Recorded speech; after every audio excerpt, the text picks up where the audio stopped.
Ben moi, j'ai prié comme le Seigneur s'est fait connaître en moi. J'avais foi dans mon cœur tout à l'heure et je savais qu'il m'avait m'appeler pour témoigner. Et le Seigneur, il m'a dit, tu diras ton témoignage.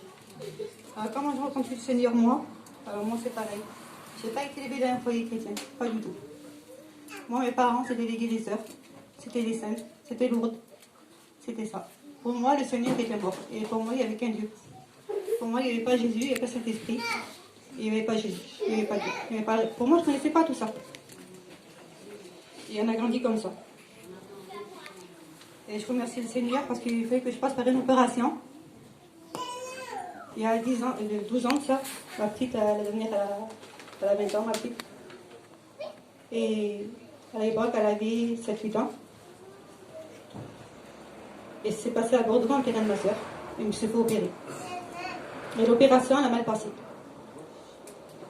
Et c'est pas la première fois que je me suis fait opérer, c'était déjà 3 fois. Pour moi, je me suis dit, ça va bien se passer. Mais j'avais le stress, j'étais pas bien. Et là, pour moi, j'étais morte. Et c'est là que j'ai vu Jésus en vision. J'ai vu le Seigneur. Et le Seigneur, il ne m'a pas parlé. J'ai vu comme il était. Et moi, je ne comprenais pas. Il y avait moi au milieu. Jésus, il était là. Et ma petite. Je ne comprenais pas pourquoi Dieu m'a fait voir ma petite qu'elle était aussi avec moi là. Et ma petite, j'avais tout le temps la petite qui fait des tresses. Et son petite jogging rose qu'elle aimait. Et le Seigneur me l'a fait montrer comment elle était habillée. Gloire à Dieu. Et mais le Seigneur, qui vous dit la paix qu'il vous donne. Gloire à Dieu. Il fait c'est la vérité, Seigneur.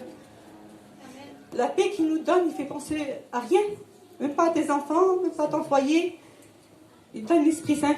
Il ne fait rien penser, le Seigneur. Et c'est ça, moi, qui m'a fait rien penser du tout, Jésus. Quand j'étais, comme c'est arrivé ça. Et pour moi, je sais que j'étais morte. Et le Seigneur, il me redonnait la vie.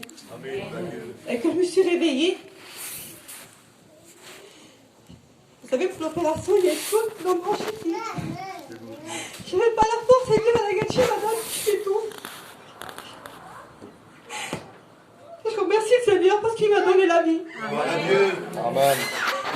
Et le lendemain, ma mère vient avec ma petite. Pour moi, c'était un rêve. Je ne pouvais pas réaliser que j'avais vu Jésus. Et ma mère, elle vient dans la chambre. Et ma petite m'a fait savoir comment elle était. Que c'était pas un rêve, que c'était réel. Pendant 3 jours, je restais à l'hôpital, je faisais que de pleurer. Et la gagette ne comprenait pas qu'elle me prenait soin. Le matin, elle m'a dit, calmez-vous. Non, je ne m'attendais à rien. Cette opération que je ne supportais pas, c'est pas vrai, parce que si j'ai vu Jésus, la grâce qu'il m'a fait, il me fait qu'en étranger pour l'opération que j'ai passée. Et moi, quand j'ai vu ça, j'ai dit, Seigneur, je vais t'appartenir. Et à l'époque, je fumais.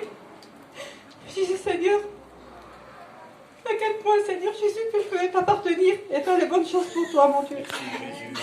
Et je fumais les réunions. Et j'allais aux réunions.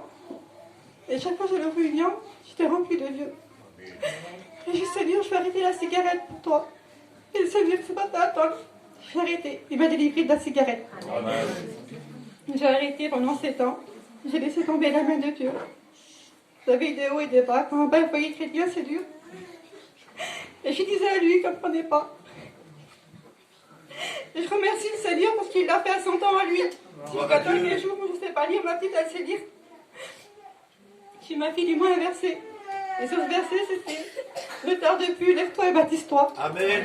Et je remercie le Seigneur parce que j'y appartiens maintenant. Merci Jésus. Que Dieu vous bénisse. Amen. Gloire à Dieu. Gloire à Dieu. Merci.